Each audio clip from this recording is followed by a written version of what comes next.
gars yi léegi ñoom ñoo ngi tal ay jumaa bu ñuy tëj ak bu ñu dul tëj te problème yi xamuñ ne feneen la nekk yow yaa ngi Marseille n'est-ce pas. maa ngi Marseille. yow professeur Raoult bi dégg nga ko foofu. xam naa ko.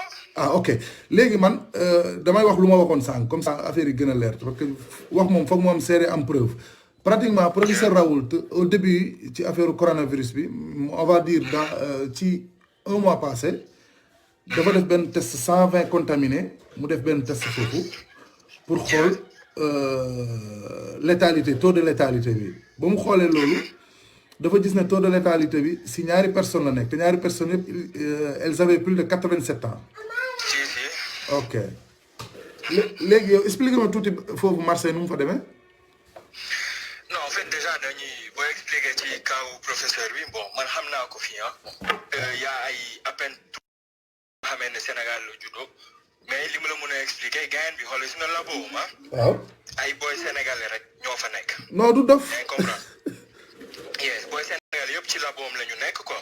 ok donc du coup moom affaire bi yàgg na ko avancé bien avant théorie bi ni yàgg na ko avancé même moom bon boo koy déglu sax ni muy expliqué affaire yi après am yore naa vidéo dinaa la ko yónnee bon moom mi ngi expliqué ne voilà en fait que ne bon gars yi affaire bi fi ñu ko yóbbu. yàggu fa. yàggu fa. ok moom loolu depuis le début quoi mi ngi koy expliqué. ok am na sax xam nga benn kii bu mu benn étude nii bu mu defoon par rapport ak affaire bi bon après yooyu yëpp bon peut-être loolu ñoom seen domaine la quoi en fait domaine scientifique la ñun foofu mënuñ fa évoluer quoi. ok xam nga léegi après bon nee na daal joxe na thèse boobu noonu pour gars yi testé ko moom depuis bi mu ko joxee fii nii ay BFM TV chaîne française yëpp gars yi dañu dal ci kaw. ah mais donc dañ koy censuré ça expliqué ne voilà léegi moom expliqué na moom CV am ak fi mu jaar ak li mu am yëpp. moom tey booy xool. moom bokk na ci top xam nga ci gars yi moom par rapport ak moom joobam bokk na ci gars yi nekk au top am fii nii. non sax ci Europe bi. mais partout dans le monde ah. yeah donc du coup après bon moom mi ngi koy avancé daal xam nga léegi tamit français yi gars yi commencé dinañ ko déglu commencé nañ di ko déglu. ñi ko doon commencé ñi ko doon dingat tamit ci début bi tamit gars yi tamit ñu ngi koy jéem a déglu donc gars yi nañ jéem a xool exploiter piste boobu. waaw léegi pour ma kii la rek pour ma feelu la rek nu mu tuddati sax seen premier ministre bi foofu nu mu tuddati Olivier Véran. waaw léegi moom jugé na résultat yu test yu professeur Raoult def nee na moom ils sont promettants. waaw loolu la expliqué en façon gars yi dañu doon mardi bii nii tey jii lañ koy moom yónnee na kii bi yëpp OMS. même fii nii ci au niveau hôpital Timone bi. boo laajee Malick sax dina la expliqué foofu laa dëkk. waaw xam nga moom bi mu fi ñëwee ci waaw. waaw mais problème am na pa bi chloroquine bi jeex na foofu. moom fa laa ko récupéré. ah pa bi donc du coup gars yi foofu la ñu dem quoi en fait moom li mu proposé xam nga gars yi def kii quoi dépistage. dépistage waaw commencé na ko depuis barke démb moom.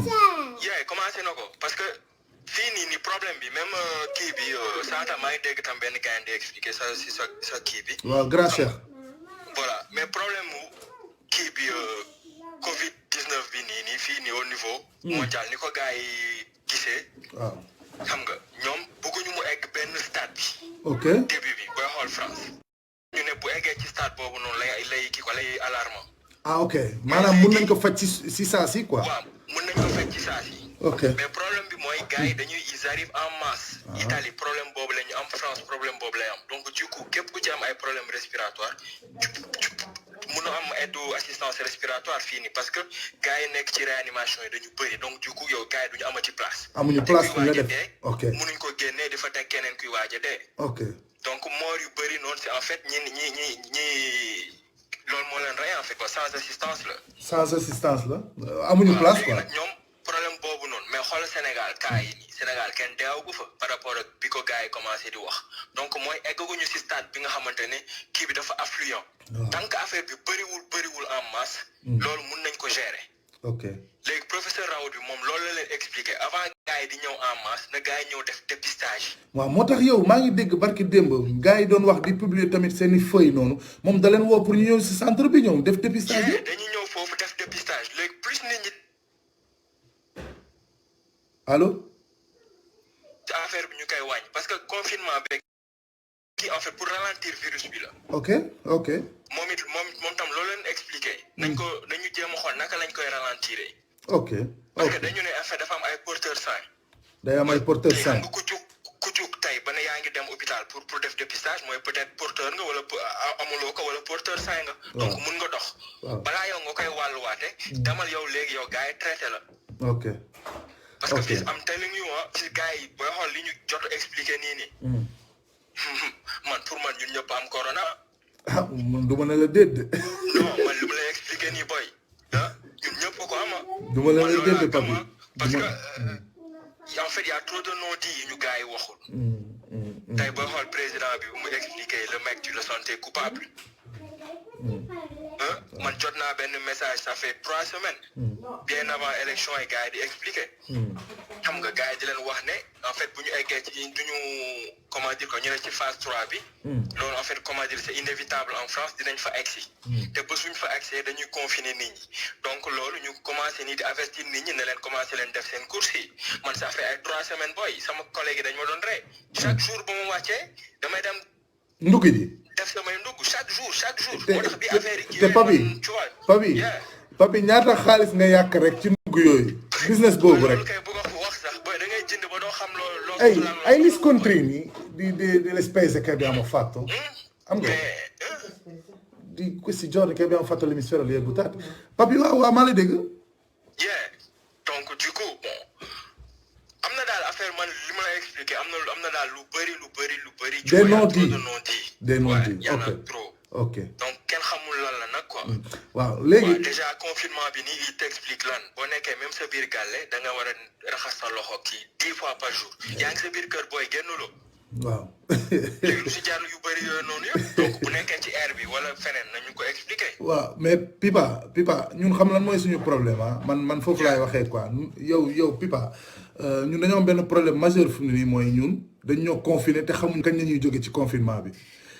yaa ngi dégg da ngay xëy léegi journal yi ñoom ñoo ko tey de surtout les italiens nga xam ne ñoom ce sont des escrocs léegi lu ñuy xewal mooy dañuy jékki-jékki guddi si balaa confinement bi mun na dem ba après août.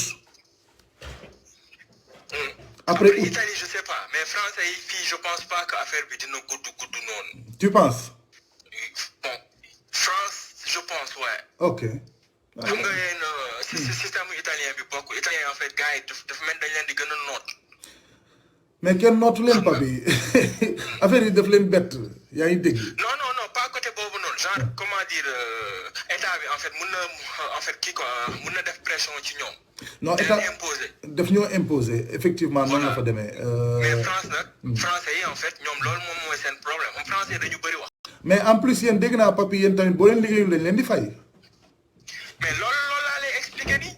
waaw ñun nag léegi ci affaire confinement bi noonu. léegi ma wax ko fii mu leer ñun Italie fii yéen mii di bañ gars yi di wax fii ñun ñu nekk Italie bu ñu liggéeyul kenn du ñu fay.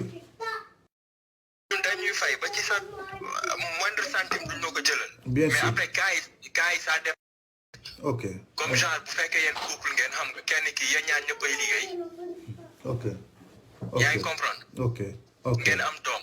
ok yow Pipa sama waa ji dugg sànq moom dafa expliquer ne pratiquement moom dafa jékki-jékki rek am benn waay ko wàllu ko doomam yaa ngi dégg wax na fi xaw ma ndax yaa ngi ko doon déglu wax nañu symptômes yu doom bi amoon ba mu yegg si moom mais moom dafa traité affaire yi lu mu ko traité mooy xorompole la ko traité ak moringa ak laurier. moom dégg naa ko gars yi muy expliqué. waaw man li mu ci doon jéem a ajouté rek mooy. waaw. dama nekk en ligne nii boy. yaa ngi en ligne kay ñu ngi lay dégg ñëpp a ngi lay dégg. ok en fait. waaw symptômes yi nii ah. waaw. symptômes yi dafa différent. waaw. man tam te man loolu daf ma jaaxal. papi bul coupé. grand ma jëy. waaw. xaaral ma laaj benn grand kii moom mooy cerveau mondialu affaire yi mooy taqe bi man mooy sama référence ci affaire yi bëri ci genre yi parce que moom waaw yàlla defal na ko sutura bëgg na di si recherche di si def affaire yooyu grand ma jëy mun naa la dugal juste pour 5 minutes nga expliquer tamit affaire yi ci affaire chloroquine beex yooyu ndax mun na nekk léegi su mu nee nekk da nga may envoyé benn message rek comme ça man dinaa la mun a ajouter sama beneen téléphone bi ma mun la woo grand def ma signe si tu es dispo kii la Mortala Gueye kii la waaw salaam frère yow tamit foog ñu dugal la nga wax ñu Louga affaire yi nu mu fa demee waaw Pipa waaw. waaw mais en fait gars yi fii li ñu expliqué symptômes yi en fait dafa différent. li tax boo jëlee 10 personnes yu mu daal kenn du la ne ñoom ñoo niroo ay séntu. waaw mais waaw. yaa ngi comprendre am na kenn koo xam ne dafa naan moom amul woon fièvre. waaw. am na kenn da naan kii moom kii bi bouché na am kenn ku la ne moom yëgoon na ay courbature. waaw am kenn ku la ne affaire yi moom en fait affaire ci gémmiñ gi la quoi. ok dara safatu ko woon. day lewet quoi. voilà. ok tu vois am na ñoo xam tam dañoo tëdd. donc du coup symptômes yi en fait chaque jour en fait booy seetaan nii ñu xam gars yi même ñoom seen bopp dañ lay wax ne en fait booy ñoom symptôme bi xamu ko ci woon. donc même ñoom seen bopp affaire bi mënuñ ko maîtriser xamuñu lan la en fait symptôme yi donc ku nekk yow da ngay expliquer rek. waaw yow professeur Raoul boobu yow tey jii ñun mënuñu woon am possibilité yow jot ko fenn Papi. ah bon man xam naa ay boy yoo xamante ne ci laboom la ñuy liggéey ah. mais moom soo laboon fu mu nekk mu ngi Aix-en-Provence wala mu ngi biir Marseille. non Timone la nekk Timone. ah Timone la nekk ok xam naa Timone wetu gaale. xam naa Timone. Timone la nekk. léegi Papi ñun lu ñuy def nii du ay kii parce que affaire bi dafa nar a indi benn psychose boo xam ne Sénégal moo xam ne gars yi bu ñu yee ndax léegi am na benn problème bu xew mooy léegi policiers yi Sénégal léegi dañuy fekk booy yi sax ci terrain yooyu yëpp dañ leen di ñëw jël si yaa ngi dégg. mais gis nga te loolu tamit problème la. non lii benn forme de dictature la boo xam ne on a. Sénégal dañu war a bàyyi naxante bi. di waxante dëgg. ok you know ci politique ci nguur gi laay commencé ñoom ñëpp. xam nga ñoom en fait voilà Macky tey bu fekkoon bon politique bon je m'en fous tu vois li jën ciuma mais suma xalaat rek laay wax quoi. mun naa juum aussi tu vois. ok instant bi Sénégal dañu soxla. gars yi dañu nekk en crise dëkk bi ñëpp taxaw nañ sonn. donc ñoom bu leen bëggee mettre en quarantaine foog ñu tagal leen condition yi ci war. non Papi man xam na laa Papi man dama ne yow kër goo xam ne tey jii par exemple xaaju. non bàyyi ma egg si dinaa ñëw foofu. waaw. yaa ngi comprendre. waaw. tey mënuñu fekk booy ci mbedd mi. booy yooyu ngay dóor sax xamoon ndax am nañu kër wala amuñu kër. Sénégal da ngay gis gàlle boo xamante ne booy kii day tëdd. kii bu jógee dem keneen ñëw jël place am. waaw am na ñu bëri ñoo xamante ne ñu ngi dund Sénégal te amuñu kër. amuñu kër te pourtant ñu ngi dund di yeewu di régler seen ay problème. amuñu kër te dañu fanaan gàlle Papi suba gàlle Ousmane gannaaw suba gàlle diw noonu la ñuy demee. essient yi no waaw am na parents yoo xamante ne ñoom tey bu ñu yeewoo suba. instant boobu noonu la ñu dem lijjanti seen dépense bu ndekki. non nañuy xam ndax dinañ mën a am dépense wala duñ ko am. bu ñu demee ñëw. waaw xam nga. donc nag dignitaires yi ñi nekk Sénégal. gars yi nga xamante ne commencé ko par Macky Sall. morning bi nga xamante ne gars yi récupéré nañ ko ci Sénégalais yi. il est temps que ñu fay leen seen xaalis. waaw ci moment bii nii gars yi soxla nañ ko.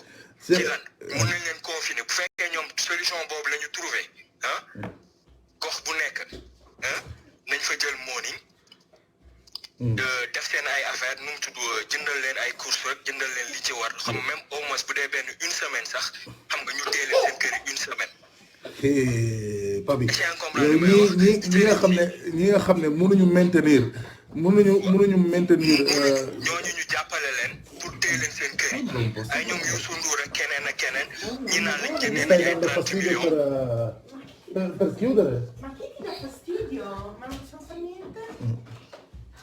yaa ngi gis parce que fii neex na diaspora bi ngay gis ay gars yi toog di xas waa Sénégal toog leen seen kër yi alors que yow yaa ngi toog sa gaal la ñu lay fay quoi comprendre nga. waaw xaw ma nag yeneen mais France bii laa la wax. man maa ngi nii toog te dañ may fay. waaw ñun nag dam leen ne mënuma dem parce que damay téye suma doom. ok waaw ñun amuñu possibilité bi fii. léegi nag mooy li mu lay expliquer nii chaque fois nga dégg Sénégal ñu naan la Youssou Ndour amel na morning état beeg du fay ay impôt du fay ay taxes man je pense qu'il est temps. waaw bu fekkee moom am na conscience nit la. na encaissé benn secteur.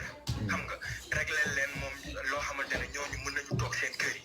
te dama tam ci beneen gox maire yi fa nekk bu fekkee dañu yàgg jël morning mu peuple bi bu dégg naa ay ñu ne état da leen taxé da leen teg ku nekk 1 million. mais tey ku ci bëgg jënd oto 50 millions da nga koy génne waaw wala déet. waaw mais Papi xam la mooy problème bi yow ñun même ñoom état yi bu ñu defee nii dinañ gën a joxe xaalis waaye solution ba léegi trouvé wuñ ko. non solution bi mënuñ ko xam ne solution bi nii xam nga ñoom mu laa la expliquer ñoom bu fekkee dañu gis ne confinement mooy solution bi. waaw. bu fekkee ñoom loolu la ñu gis. waaw. noonu pour man noonu lañ ko foofu lañ mën a accéder pour am ñoom li ñu soxla. waaw. comprendre nga mais tey mënoo jël moonigu nit ki ba pare. amul lu mu lekk amul lu mu naan nga naan ko toogal sa kër bu leen corona bi rayul tamit da leen di ray. waaw léegi Pipa lu ma la wax ci professeur Raoul bi moom info boo mën a jot ba ñu xam naa ne moom il est dispo moom gitan lay nduru kooku moom bu ñu mënoon am nu ñu def ba yow par exemple je sais pas nga gis ko benn vite fait rek. ok.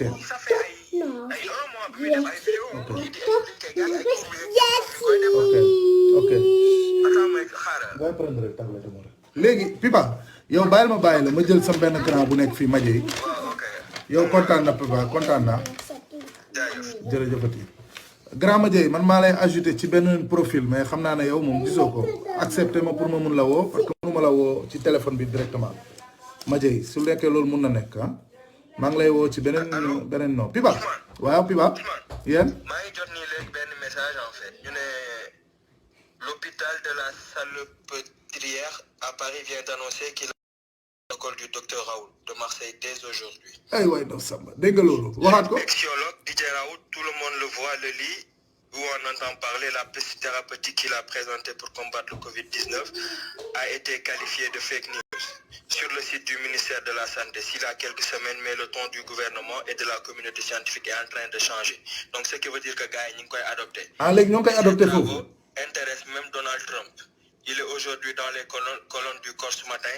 Qui est donc ce professeur Raoult? Ok. Quel élément de réponse le journaliste bon gars yi apparemment en fait ñu ngi koy.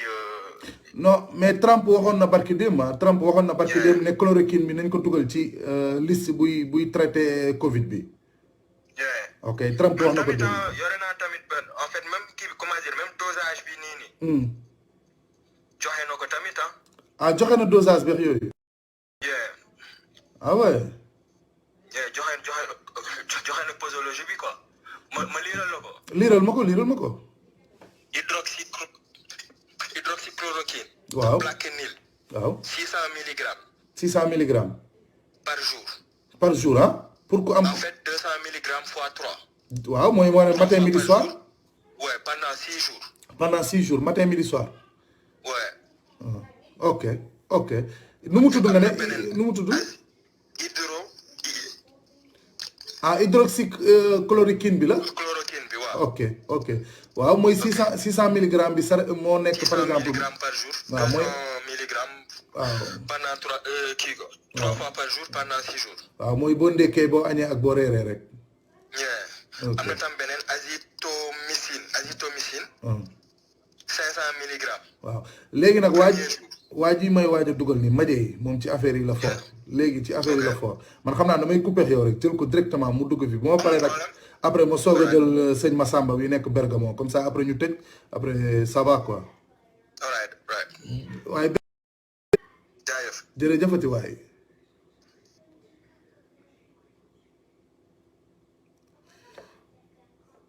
léegi damay woo grand Madiaye Diop moom tamit mu ngi France mu ngi côté Toulouse yooyu waaw donc moom mun nañ jox tamit yeneen solution ci affaire yi parce que gars yi fii bu leen fi nekk di xeeb seen mbokk yi de seen mbokk yi ay jàmbaar nañ de waaw ay recherche rek nañuy def Madiaye maa ngi lay woo de grand. asalaamaaleykum. oh jotal grand l'international. sama gars yi nu mu dawee. mais grand naka Toulouse ak confinement bi.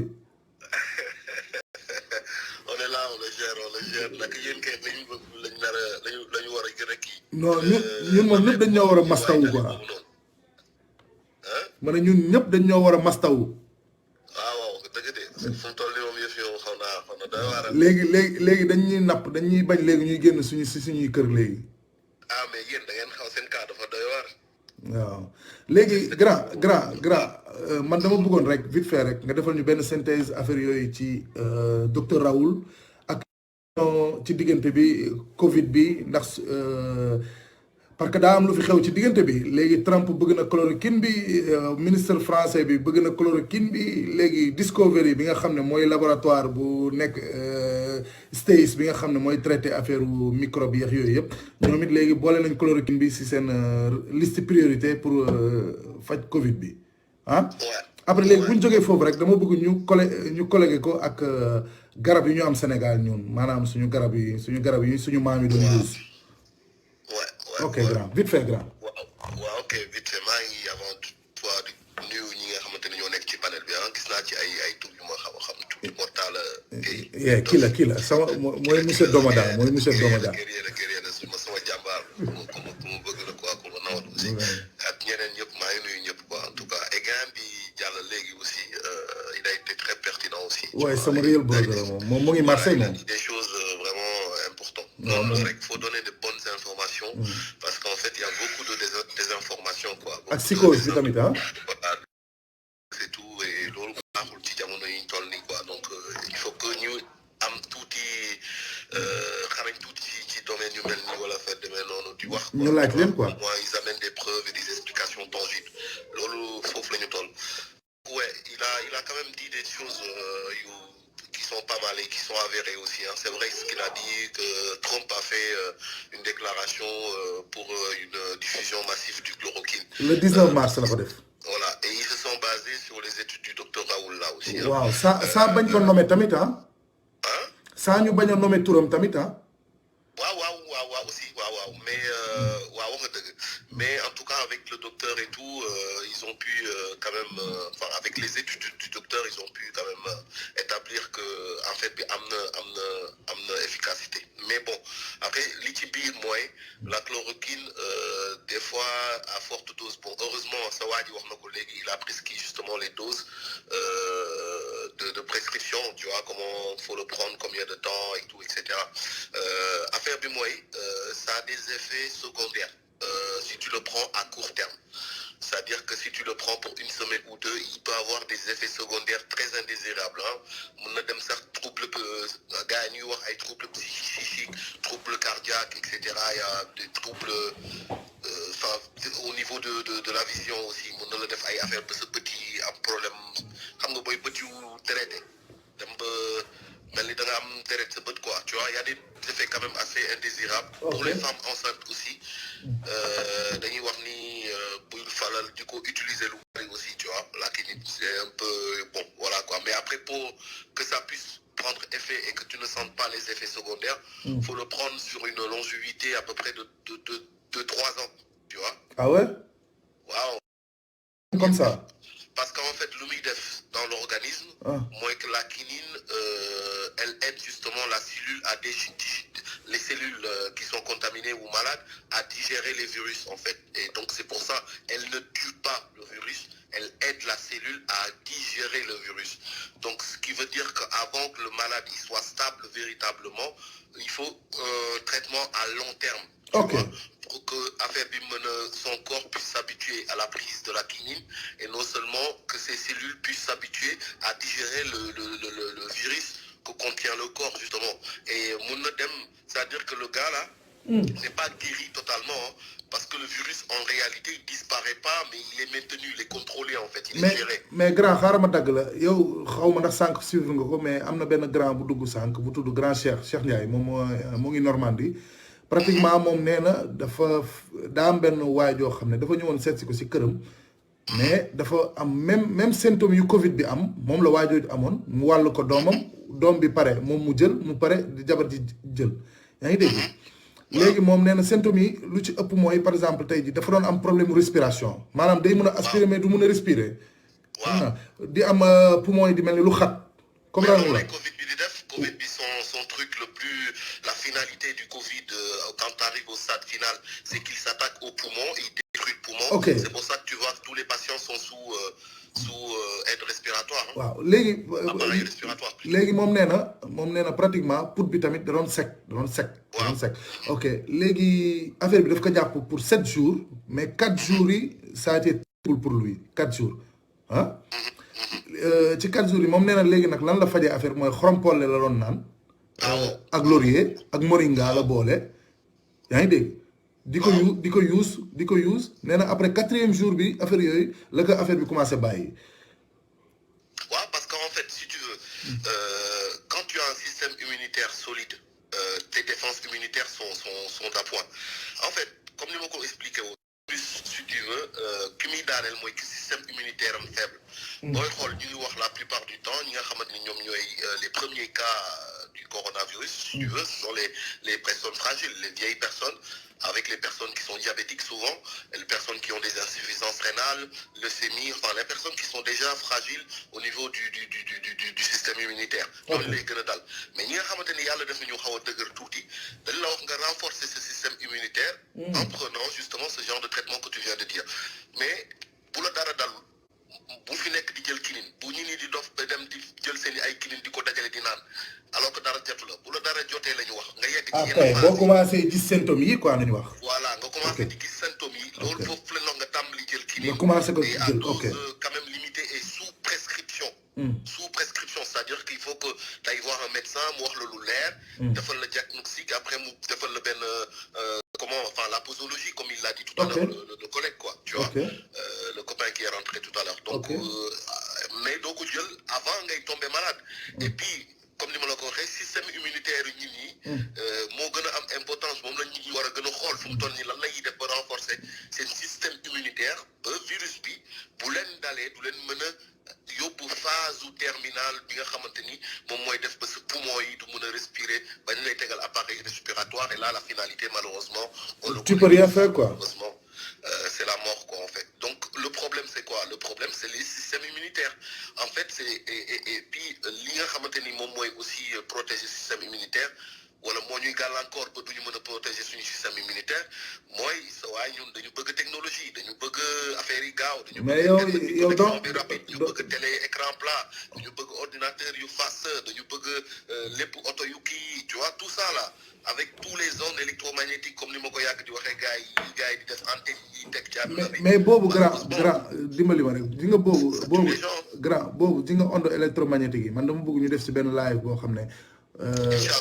mais boobu pour diaspora bi surtout la pour juste que am na ay remèdes yu ndaw yoo xam ne mun na contrarier affaire onde électromagnétique yi ok ak ay garab yi nga xam ne da ngay jël rek def ko ci sa néeg wala nga def ko ci sa kii ay garab normal yoo xam ne mun nga ko yor hiver wala mun nga ko yor été des plantes mun naa joxe exemple fii mun naa la wax le cactus par exemple cactus après ñi may déglu bu ñu foog ne onde électromagnétique yi mooy joxe coronavirus waxuma loolu de dama ne moo wax ko bu baax mu leer parce que après ñi ni peuvent te méprendre et puis prendre tes dires et puis le transformer dama ne les ondes magnétiques justement peuvent affaiblir ton système immunitaire ma ne leen coronavirus ñu muy jàpp lu bëri mooy ñi nga xamante ni seen système immunitaire wala seen défense immunitaire dëgërul ok voilà donc il faut nga renforcer ce système immunitaire et cela implique que nga changer mode de vie bu fekkee ne da nga doon am noo doon lekkee c'est-à-dire par exemple boo doon lekk tout le temps en fast food di voilà tu prends pas le temps de cuisiner des légumes ou de la nourriture saine chez toi lekk bu sain mais à un moment donné il faut que tu arrêtes et que tu revoies ta façon de manger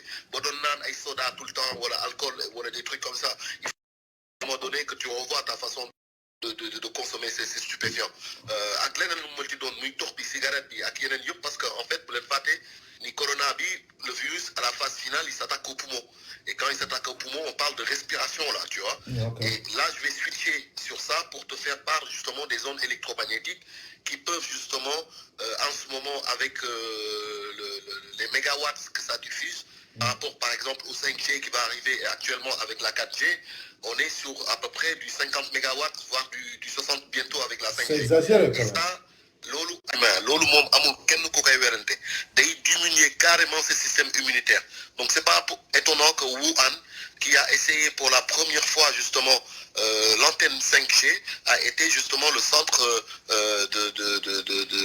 de la diffusion de l'épidémie tu vois ça n'étonne personne tu vois parce qu'en fait c'est juste logique te loolu mooy waaj a am donc am na ay garab comme le cactus par exemple bu ngeen ci jëlee ay pot mun ngeen ko teg say salon jël ay pot yu ndaw la ngeen décorer ko seen salon def ci ñetti seen chambre wala affaire demee noonu ça peut vous aider un petit peu à contourner ces zones là parce que le cactus capte électromagnétique et puis il a la possibilité de transformer l'air en de l'oxygène quoi. Tu vois, day réduire l'oxygène. Donc du rejeter nu mu tuddati carbone. waaw rejeter carbone et en plus day defaraat air bi bu baax. donc di nga mën a nooy bu baax te day rejeter ondes yi am na aussi ay façon mu xeer. ay xeer les agonites tu vois. tu peux les faites vos recherches di nga gis ne am na ay paires yoo xam ne mën nga ko jël sax def ko takk ko sa lam wala teg ko sa kër wala affaire demee noonu day tax carrément ondes yooyu quoi donc loolu bokk na ci mais bu weesoo loolu noonu am na aussi le fait de consommer de la vitamine C. vitamine C. waaw jël vitamine C nous au Sénégal on consomme que de la vitamine C enfin pas que mais on en a beaucoup d'agrumes chez nous xam nga on a le citron on a le dakhar on a les gingembre on a tous ces trucs là comme ça waa ji ni mu fajoo moom système immunitaire am dafa baaxoon am benn bactérie parce que stade boobu noonu mu tolloon bactérie la bu doon virus la maari day taal yi. non mais grand man lu ma mooy affaire bi moom grand bi moom doomam bi daf ko concocté affaire bi doomam bi. waaw mais doomam bi nag la mujjee. garab yi la ko jox mooy. beex xorompole bi ak. mais parce que les enfants ne sont pas préconisés pour à subir justement les symptômes du coronavirus. dañ koy wax les scientifiques qui disent que les enfants sont souvent épargnés. Bon, après, j'ai vu des enfants quand même qui ont été touchés. Donc, c'est pas encore avéré. C'est pas évident. Cela dit, si son système immunitaire est solide, maintenant, on parle de bactéries qu'il a infectées. Et avec justement ces plantes-là, il a réussi à tuer la bactérie, quoi. Maintenant, quand pour ngeen xam ni affaire bi bu nekkee ci biti dafa dee du luy dund. du dee la.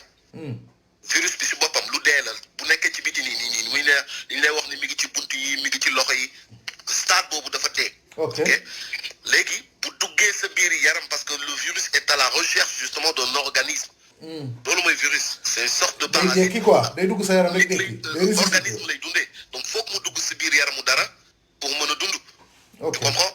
donc quand il est dehors il est mort il est absolument voilà il est vulnérable.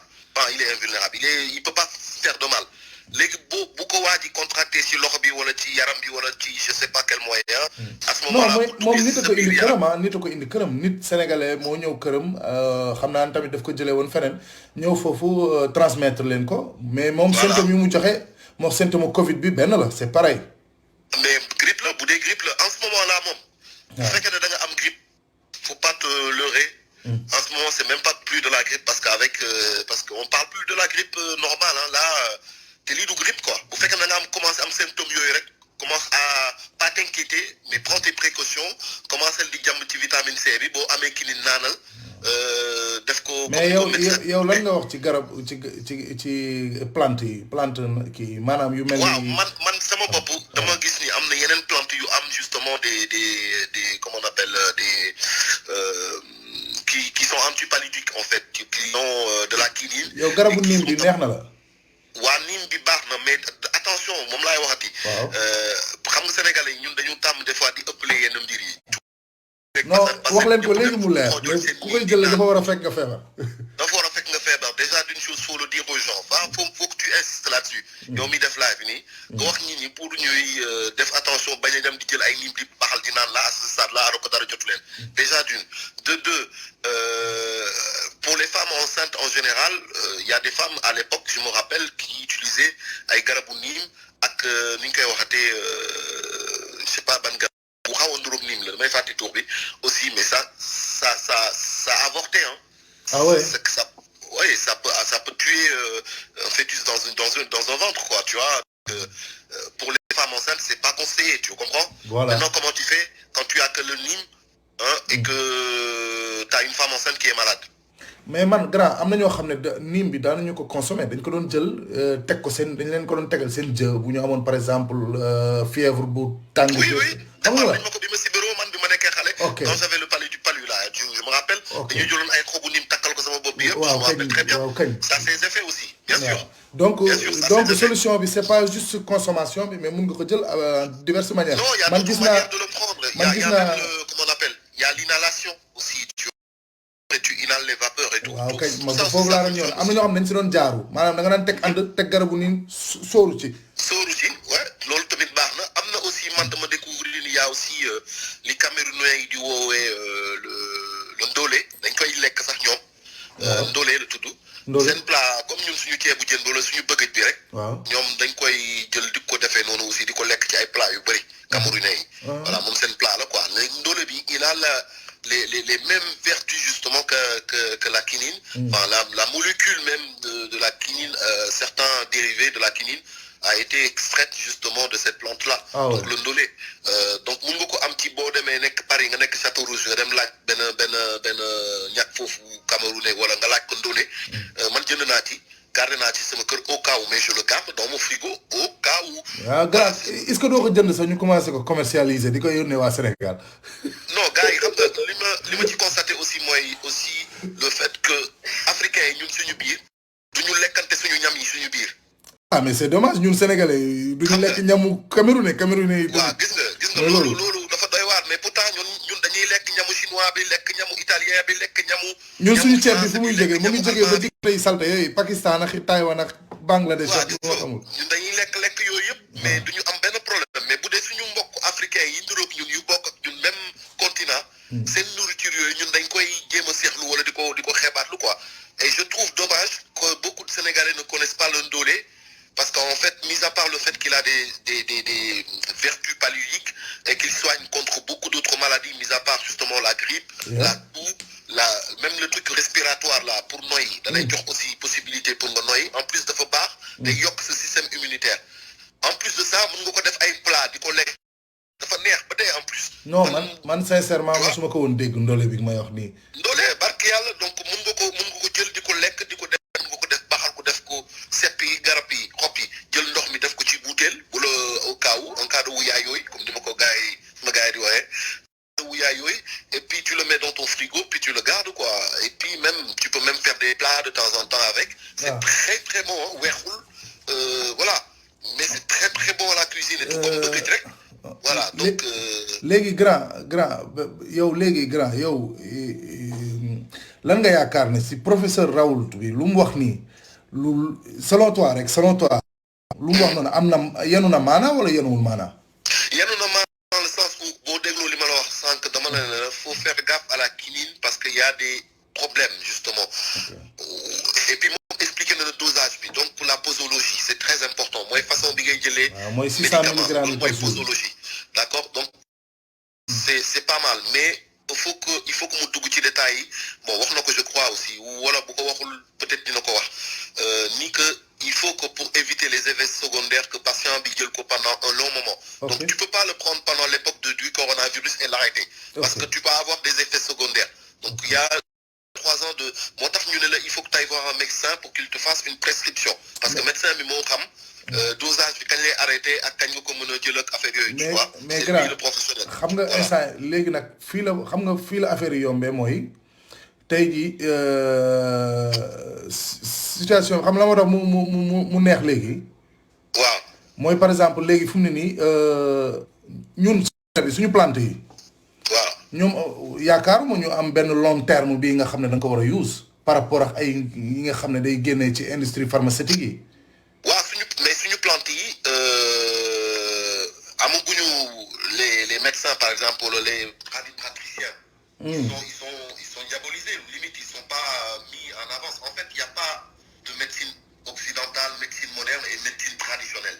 La médecine c'est la médecine soigner quelqu'un c'est sauver une vie tu comprends donc on doit pouvoir mélanger même les médecines traditionnelles et la mélanger avec la médecine moderne pour pouvoir aider les gens tout simplement aider les gens à se soigner. Donc man li ma trouvé dommage mooy noonu praticien avec tous les garab yi ñu trouvé garab yi. non suñu praticien yi ñooñu ay dóorkat nañ de mooy gars yi léegi si télé bi ñu génne bouteille yu bëri yooyu boo koy naan di dee sax. waaw waroon nañu gën a mën a saytu ñooñu gars yi si sérieux si ñoom. mais ñun am nañ ko grand boo demee Malango. waaw Malango ñoom yooyu ci rek nañuy traité ah te loolu depuis au début. c'est pas li ma bëgg a wax foofu. copain mooy c'est que. bëgguñu lu tax duñu jël ay laboratoire ubbi ay laboratoire comme le font les gens de la médecine moderne qu'ils prennent de l'investissement et qu'ils investissent dans ce secteur-là. waaw pour que ñu jël plante yi jël ay laboratoire comme laboratoire de l'université à Cheikh Anta Diop ou même d'autres ou même plus performants pour jéem a xool suñu plante yi am suñu réew yi ndax mun nañu mais grand je vais te donner xaaral ma jox la ñaari exemple grand l'IRD bu nekk fan bu nekk Anne Maris Raoult bi moo nekkoon seen directeur de 2008 jusqu'en 2017 xoolal loolu. Université Cheikh Anta Diop moom moo fa nekkoon tamit seen directeur ci comment si kii ama si microbiologie pour plus de 9 ans man léegi damay ñooñu mu jàngal ñooñu anañu Pourquoi on n'a pas de laboratoire? je sais pas.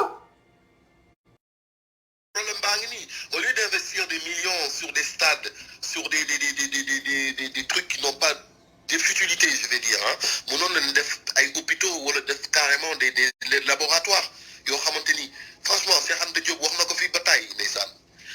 Il faut que nous on se mette justement à l'œuvre pour jël li nga xamante ni moom la doon jàngale teg ko ci table bi l'heure n'est plus aux paroles maanaam topp ci télé yi wala ci plateau yi di tàgg Cheikh Anta Diop. jeex na l'heure est au moment où on est là l'heure est d'appliquer les enseignements de Cheikh Anta Diop.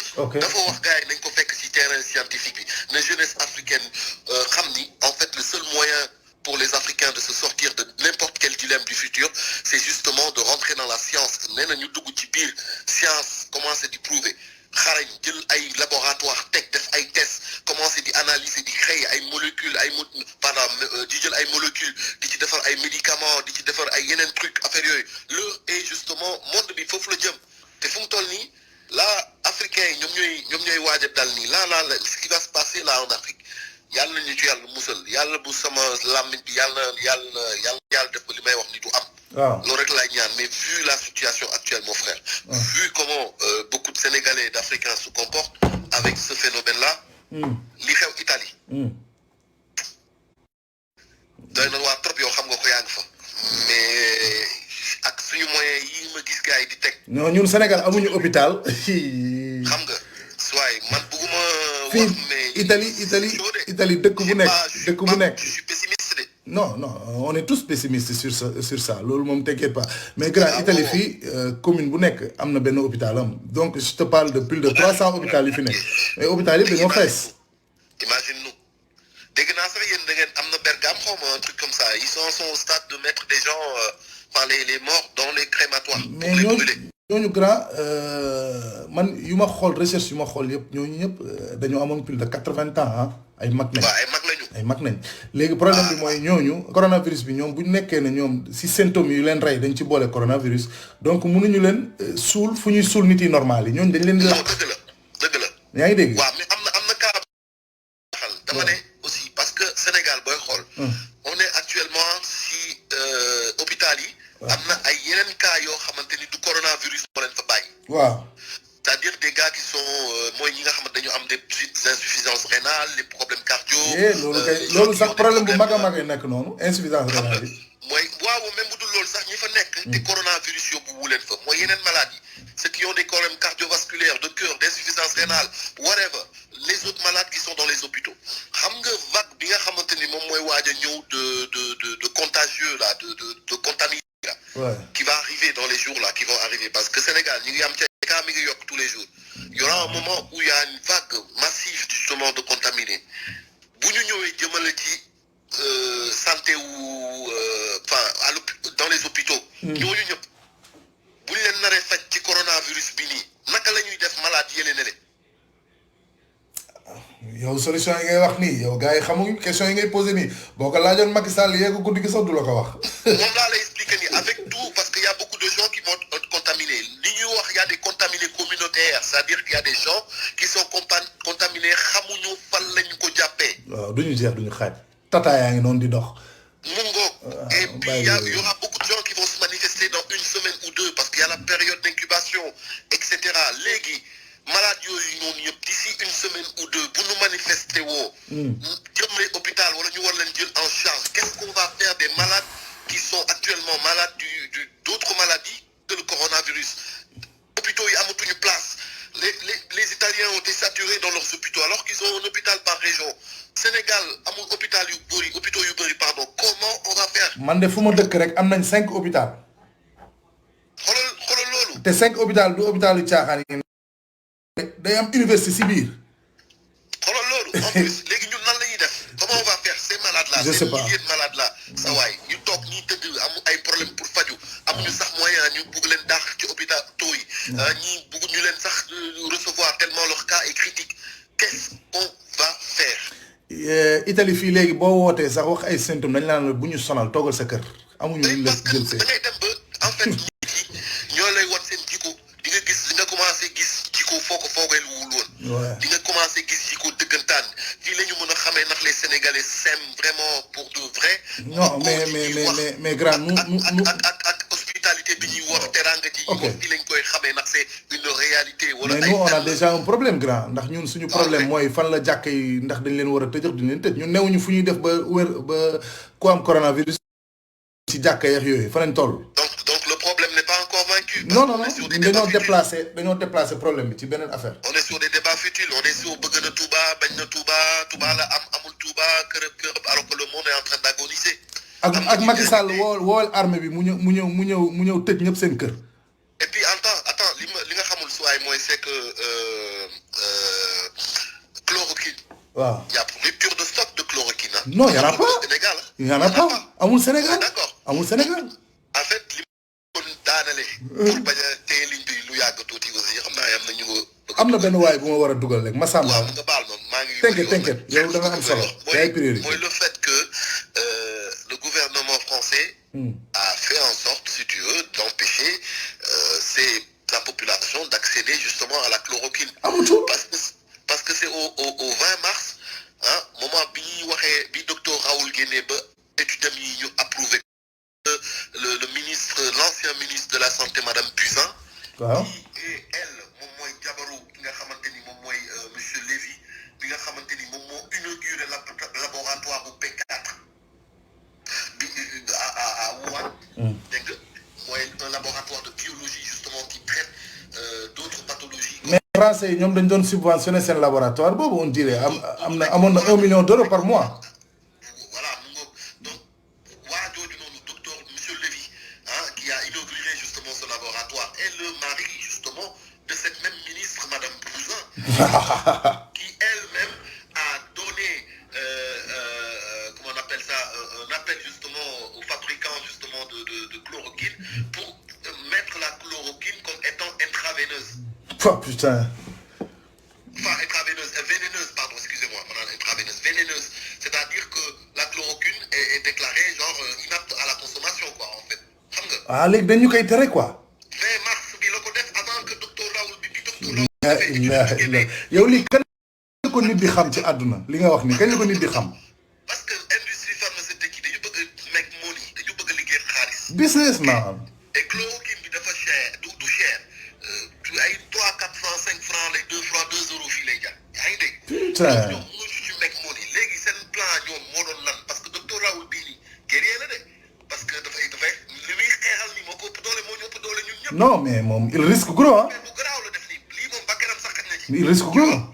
waaw bakkanam xaj na ci. là c'est énorme là avec quoi il se bat c'est pour ça am na des maires français qui ont été courageux comme le maire de Nîmes je crois ou je sais pas quoi CHU de Nîmes qui a appliqué justement la prise de la chloroquine mais le gouvernement français n'a pas encore déclaré que c'était comme Donald Trump l'a fait comme autre parce que non grand attends le premier nu mu tudd sax le ministre de la santé là Olivier Véran lii waaw léegi moom wax na le 17 mars nee na test yu monsieur Raoul def sont très promettants. waaw loolu la si teg ajouté wu ci dara. waaw mu jeex léegi loolu waxuñ ci ni jël ko wala ñu kii ko même bu ñu duñu ko wax ni ñu jëli ko déjà et puis bés bu ñu leen nit ñi sëfalee ñi ñi génn ci mbedd bi commencé di ko revendiquer amatoo sax droit génn ci mbedd booy génn ci mbedd bi. non moi tu toog chez toi déjà donc tu restes chez toi t'as plus le choix là tu écoutes le gouvernement et ce qu'il dit normalement tu vas le faire et lan la ñu bëgg ñoom dañoo bëgg defar ay vaccin non seulement vaccin yi c'est douteux et en plus de ça lekk xaalis si vaccin yi. parce que vaccin yi dañu apporter xaalis. grand oui. xaaral tuuti alors Mohamed Moustapha Diop désolé ce n'est pas le 20 mars mais 20 lan elle n'était plus ministre attention à ce que vous dites yow kan nga nañuy wax Mohamed yow kan ngay wax Bouzine ngay wax lan ngay wax yow expliquer ñu xam. si non daa am ku ñu doon jéem a contredire fii si message WhatsApp yi moom laa bëggoon mu gën a leer. léegi grand waaye continue vite fait waaw. waaw ma ne après, donc pour Daniel, donc il y a ce truc-là. Donc après, ouais, pour notifier, pour Wadio Junono, puis nous, on n'est pas des parfaits, on peut se tromper aussi. Nous complotistes, nous n'avons fait des complots. Solution, on n'est pas dans le complotisme ni dans les fumisteries, tout ça là. Donc, d'ailleurs, on finira avec. Voilà. Donc, on n'est pas parfait. Mais bon, je ferai attention à ce que je dis à l'avenir. Grave, humilité. Non, je pense que je ne sais pas si on ne comprend pas.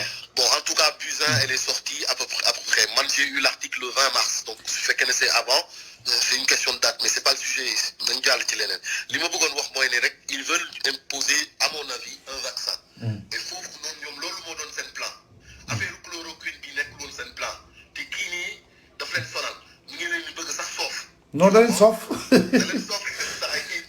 Non. Mais comme que Sénégal. Tu vois, du junkie là.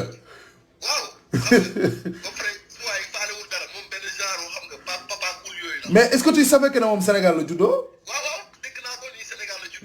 Et puis, donc, du coup, ils vont autoriser le vaccin. Ils vont imposer malheureusement le vaccin aux gens. Malheureusement, il y a un article aussi anglais pour dire qu'ils vont essayer les premiers vaccins du Covid. Au Sénégal, un article anglais. Mais defal ndànk loolu xaaral ma dëggal ko léegi lu ñu bëgg te ñoo ngi génn ci Brexit bi ñoom dañu bëgg laboratoire buy defar médicaments yi dañ ko bëgg installer au Sénégal. Voilà. Confirme alors. C'est vrai ce que je dis. Voilà. Donc c'est vrai. Donc ils veulent le tester sur une population nègre. Ok, parce que on est des cobayes. Nous sommes testés. Donc maintenant, qu'est-ce que va contenir justement ces vaccins? Et est-ce que les nègres seront assez bêtes justement pour recevoir ce genre de vaccin ou de cure contre cette épidémie? Mais nous, si on ne forcer, on ne peut rien faire. Mais ouais, justement, fii France ñu ngi wax ay waxu ku bañ vaccin yi da nga am amende wala dinañ la jël si sa kër tëj la. waaw loolu c'est déjà loolu commencé nañ ko bu yàgg ci mineurs yi mais léegi day doon ci ñun. vaccin yi dina am peut-être dañ ci dugal ci bus yooyu ñuy wax ay bisu pour nit ñi buñ leen mënul a téye seen kër ñu xool au moins nan la leen di contrôler. Ok bon on parle de système Big Brother daal de toute façon. xam li nga nekk quoi donc y a ça aussi. ñi ñi ngi koy wax y a un célèbre médecin aussi qui en a parlé justement une vidéo mun naa la ko yónnee tout à l'heure li may wax ni baat par baat la ciy ñëwaat. waaw donc wax na ni lii c'est une situation bu ko jaaxal. moom nee na xeex na depuis ay années pour ñu mën a vacciner ñi nii campagne de vaccination et loolu ça lui a coûté sa vie il a reçu au moins 30 menaces de mort. Ce médecin. Et aujourd'hui il revient encore nee na loolu daf ko metti mu ñëw di jooyaat di ñëwaat ci affaire vaccination bi ñuy waaj a def nii ci wàllu coronavirus bi nee na loolu la gouvernement bi di waaj a teg nii te affaire chloroquine bi doo ko dégg Sénégal doo ko dégg feneen parce que fii Sénégal lu Macky Sall lu Macron wax. waaw moom la ñuy appliqué ñoom ñëpp institut Pasteur la ñuy déglu. waaw ñun man de faale wu ma Pasteur man. léegi lu tax alors que monde bi mi ngi wax actuellement ni chloroquine baax na fu mu toll nii dina stabiliser maladie. Donald Trump de moo ko wax Trump dof bi.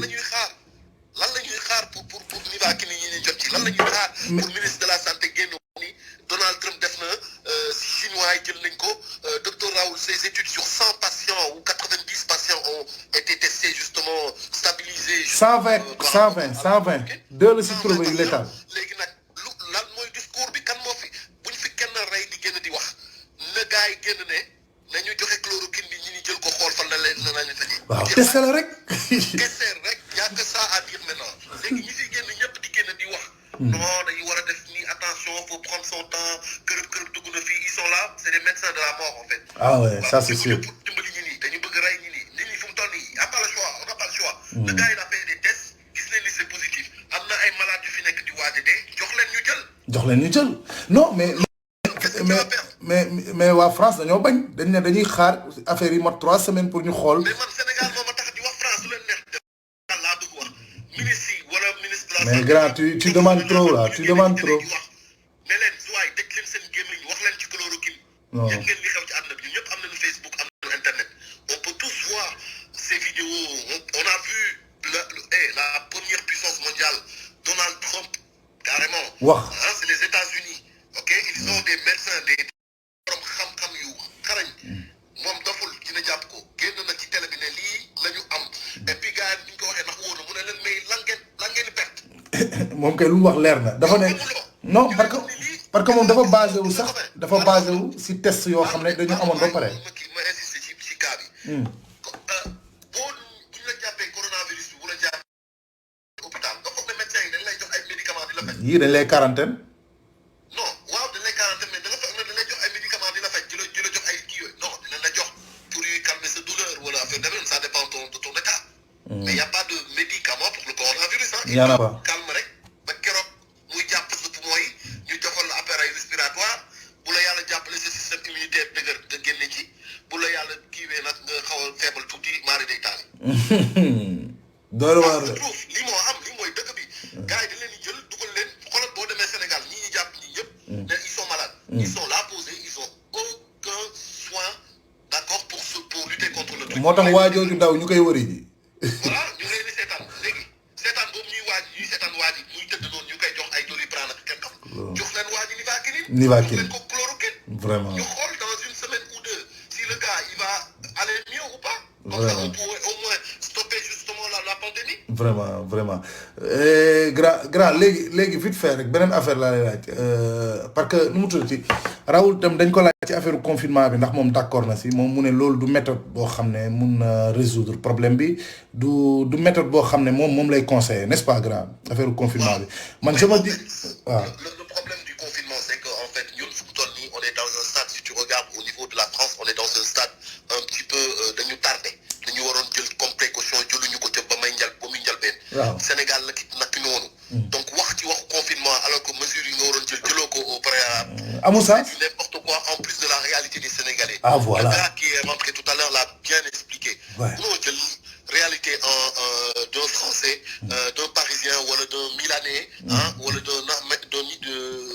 d'un Américain nga bëgg ko comparer ak réalité américaine wala sénégalaise ñun dafa am ñoo xamante ni suñu dëkk yi dañuy jug di liggéey ci bés bu yàlla ak fay bëri dégg nga bëri na fa trop forcement yeeg xam nga yaa ma gën a xam maire yeeg yaa may dégg ñooñu bu ñu toogee seen kër génn tuñu su waay pendant une semaine ou deux tu vas créer plus d'autres problèmes non beneen problème ngay créer dootoo ko dégg et accompagné justement de certaines mesures bien sûr bi nu mu ko expliquer il y a des gens qui restent chez eux mais ils sont payés tous les jours tous leurs jours sont payés da ngay déposer sa arrêt maladie la sécurité sociale elle est là aussi il y a le droit de retrait etc gars ils sont payés à rester chez eux d'accord mais Sénégal accompagnement dafa am boo toogee gars ñu ne la bul génn booy di nga bëgg a dee xiif de ñi nga xamante du ñu lekkee suba du ñu lekk guddi yaa ngi dégg nga bëgg ko toogloo këram ne ko bul génn ko da nga koy rey doublement mon frère y a le fait de la maladie en plus tu vas le faire crever de non man dama gis yeneen fanatique yoo xam ne dañ ne léegi na état bi jël responsabilité wàccee armée bi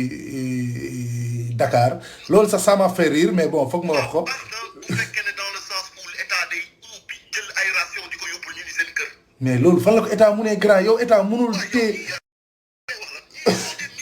non mais grand ok grand léegi yow da nga koy xool ci affaire électricité bi rek da nga koy xool ci affaire électricité bi gis nga électricité bi nu mu yokkee te ñëpp xam nañ dafa yokk parce que l'état a besoin d'argent ok yow léegi. non mais en fait si tu veux le problème là actuel va ni ma la ko waxee sànq la vraie nature du sénégalensis de l'homo sénégalensis du sénégalais. ah yow donc daal da nga bëgg ñu doxal ba ci kanam rek gën a xool. billaay parce que li ci kanam rawul yi ba. waaw yow léegi. seetaan leen rek xool leen. tu vas voir en fait ñii bu ñu amee yërmande di dëkk. même décaisser seen kees yi. ñu dugal seen alal ci affaire bi parce que li c'est très sérieux. ah ce sont des menteurs ah. ay gars yi carrément des vampires wala des êtres qui n'ont pas d'âme. den seetaan seen mbokk sénégalais yi di dee dans les rues.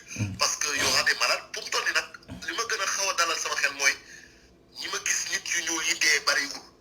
waaw yow la waaw mais du dee wala du ko dal dama ne ñi ma gis nit yu ñuul yu dee bariwul.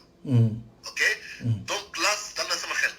mais pas autant parce que affaire bi arrêté wul te dama ragal y aura une vague de contaminés immense au Sénégal. waaw loolu moom. bu ñu génnoon moyens yi teg ko ci table bi ñi fàtte seen i ay. non grand xaaral ma jox la beneen affaire gis nga ñun Sénégal kañ lañ tëj suñu frontière yi semaine passée n'est-ce pas. ok le problème mooy ne Milan dafa am ay vol direct yoo xam day def Milan Dakar. waaw chaque jour grand 7 jours 7. waaw léegi mënuma la wax combien d'Italiens waxuma sax ay sénégalais moodu yooyu mais combien de tubaab ñoo fa jël vol wàcc Sénégal jubali Saly Portudal wala jubali Dakar wala jubali Cap Skirring wala jubali Sine Saloum kenn mu leen dañoo tas si dëkk bi. ma jox la beneen scoop man tamit xam nga ni l'aéroport est soi-disant fermé mais tous les vols français atterrissent actuellement à Dakar. Ah ouais. à Diamniadio xaw ma. waaw AIBD bi. Les vols français ne sont pas interdits mais les autres pays oui mais la France elle atterrit tout le temps. Ah loolu de waxuñu ko woon tamit. loolu duñ ko wax moom parce que le pays Sénégal c'est la France. Voilà c'est tout. c'est bu leen sonn. France ñu ko mës a tëjal frontière yàlla tere maa day taali. ñun territoire français nañ ñun territoire français nañ. Ah ouais on est un territoire français ça nañ ko wax te dee wala mooy loola c'est clair et net en tout cas. confinement. dans le sens où da nga teel a jël say précautions. ok teel a jël say mesures. d'accord teel a tëj say frontières teel a def li war mën nga jël nit ñi confiner leen pendant au moins 1 semaine même 2 semaines de temps d'incubation pour empêcher le virus de se propager et cetera. mais boo bàyyee nit ñi di jàll. sama benn grand effectivement grand sama benn grand mu ngi may bind ci Facebook nee na sans compter ceux qui ont pris la route. ceux qui ont pris la route terrestre moom tax ma ne la air mer terre ah ñëpp di jàll di dugg di génn nga xëy xool tubaab bi ne dañ confiné rek nga ne confinement. confinement lan mais c'est trop tard. confinement bi ñu ko waree jël mooy yaa daa 1 mois bi ñu commencé di wax waxu Chine ni dañu am benn virus bi leen rek ñëpp di ko seetaan naan du ak Sénégal boobu ngeen waroon wax waxu confinement boobu ngeen waroon commencé tëj frontières yi boobu ngeen waroon jël les mesures ba pare commencé isoler les patients qui sont atteints du virus. Isoler les patients pour éviter justement la propagation du virus loolu la nit ku ñu intelligent di def ci dëkk bu normal loolu la waa Norvège def loolu la waa Suisse di def dañu jël ay patients yi nga xamante ni ils ont été touchés par justement le virus ils les ont isolés il y a pas de confinement parce qu'il y a pas besoin parce qu'ils ont pris leurs précautions Corée du Nord aussi pareil ils ont fait ça. Corée du Nord moom dañoo ils ont tué l'œuf si saa si moom lañ ko. mais noonu lay def soxlawul confinement da ngay jël patients yi nga xamante ni ils sont susceptibles d'avoir justement le virus wala ceux qui sont déjà contaminés. mu jeex tàkk comme ça contamination du am. ñoom dañoo tas affaire bi après jël say précautions tëj say frontières def say nettoyage def say désinfectation et puis mu jeex virus bi du law loolu la gars yi yëpp def. dëkk yooyu noonu. mais là on topp les Français tout le temps. je me rappelle au début nañu les pays européens dañu doon critiquer Chine ci méthode bu mu jëloon pour éradiquer corona bi. ma ne la. mais Chine léegi Italie. la Chine est un empire. mais ne la Italie si boobu Chine lay dem ñaan ndimbal ci virologue ci ay masques. la Chine est un empire sa waay la Chine est un empire qui existe depuis des millénaires. yaa ngi dégg. c'est une grande civilisation. ils ont eu affaire à beaucoup d'événements cosmiques terrestres ou biologiques. qu'est-ce que tu veux loo bëgg c'est une grande civilisation. un peu comme les Perses, les Iraniens. C'est une grande civilisation. Ils ont vécu des époques, ils ont une grande histoire, d'accord. Ñii duñu ay coomo ñu waaye bu leen lii dalee ñoom ñoo ko yóbbu seen bopp certes waaye aussi jël leen ay matuwaay yi nga xamante ne ànd nag seen doole ak seen kattan wu méngoog nag seen doole ak seen kattan wane nañ ko ci àdduna bi ñëpp gis ko on doit prendre exemple sur ce qu'ils ont fait parce que li leen dal jombul. mais ñun grand lan moo ma jaaxal mooy lenn tamit moo ma gën a jaaxal ci affaire yi ñun dañoo am communauté chinoise bu forte bu nekk Dakar nekk Sénégal n'est-ce pas lan moo tax bu léegi ba instant yi nii état bi jëlul ay matuwaayam woo gouvernement Chine ak seen coopération yi ñu am yëpp ñu envoyé leen déjà à l'avance yoo xam ne ay virologue quelque chose je sais pas yoo xam ne dinañ commencer traiter problème bi lan moo tax état bi def ko.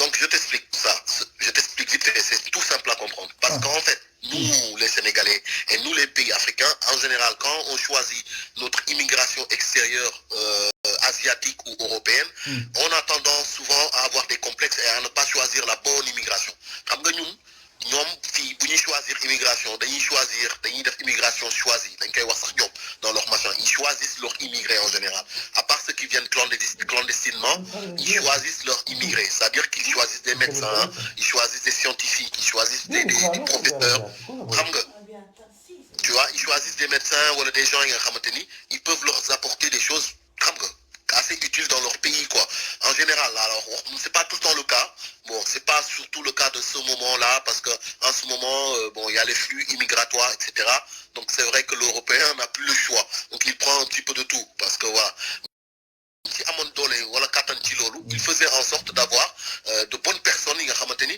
da leen aider ci ay développement ou seen ay yenn secteurs donc ñun africains yi suñu problème mooy immigration yi nga xamante ni moom la ñuy accepter ñuy ñëw suñu dëkk des fois day doon ay affaires yu doy waar di nga gis ay chinois yu bëri yoo xamante ni ñëw nañ suñu dëkk temps yi Sénégal mais par exemple tu vas voir qu'en fait le gouvernement Chine à un moment donné avait besoin de se débarrasser justement de sa masse carcérale et a pris des prisonniers chinois et les ont envoyés dans des pays africains. Ah bien sûr surtout si job bi sax yooyu bien sûr. xam nga donc on a pris carrément des prisonniers donc am na pays yoo xamante ni Sénégal bokk na ci yoo xamante ni ils ont des anciens détenus qui gèrent des commerces là-bas dans leur pays africain ay chinois yoo xamante ni dañ leen wax soit ngeen purger seen peine fii Chine wala lii wala ngeen nangu dem immigrer en Afrique pour benn usine wala pour benn entreprise. doy na waar grand. pour payer leur peine. donc on se retrouve avec beaucoup de chinois beaucoup d'asiatiques du coup on peut pas compter sur eux doo leen gis dafa mel ni bokk. non mais man waxuma sax nit yooyu mais lan moo tax gouvernement bi par exemple demandé wul aide directement gouvernement chinois pour ñoom ñu jéem a xool nu ñu éradiquer Covid bi balaa muy gën a saturé. parce qu'on n'a que des rapports commerciaux avec eux. on n'a pas de rapport de médical par exemple ou de scientifique. waaw mais Italie tey jii Italie dafa dem woowi waa Cuba woowi waa Venezuela Italie. et voilà on n'a pas de rapport on n'a que des rapports économiques avec la Chine. on pense que jënd ak jaay mais àdduna bi du jënd ak jaay kese. il y a la médecine il y a la science. moom laa lay wax tout à l'heure c'est ce que je te disais on n'a pas développé justement tous les laboratoires etc. on aurait pu profiter justement de ce que la Chine a fait ils ont bâti quoi un arène nationale. on avait besoin de ça. Non. On avait plus besoin d'un hôpital assez équipé. Voilà où on avait besoin de la Chine fii la ñu soxla woon chinois yi ñu defal ñu benn hôpital bu baax wala ay laboratoire yu baax à la place de ce arène nationale là. xaw ma arène nationale la xaw ma lan la ñu defar sax y a pas longtemps au Sénégal. man de dégg naa dañuy defar terrain stade nañuy defar stade bu bees. stade bi defar nañ ko am na benn stade bu chinois yi defar y a pas longtemps. non bokkul dañu bëgg a defaraat beneen. waaw mais bon ñu à la place de stade boobu noonu bi nga xamante ni lutteurs yi dañuy wax sax ni mënuñu fa lutter ñoom. non boobu moom yàqu na te pare commencé gul bàyyi leen foofu. de la lutte sénégalaise et tout la construction. lutteurs yi sax ñoo la koy wax kon donc ça sert à rien ce truc. non en plus dafa laaj entretien ba nga xamante ni soo ko deful. il va se délabrer d'ici 2 ans 5 ans le stade va se délabrer.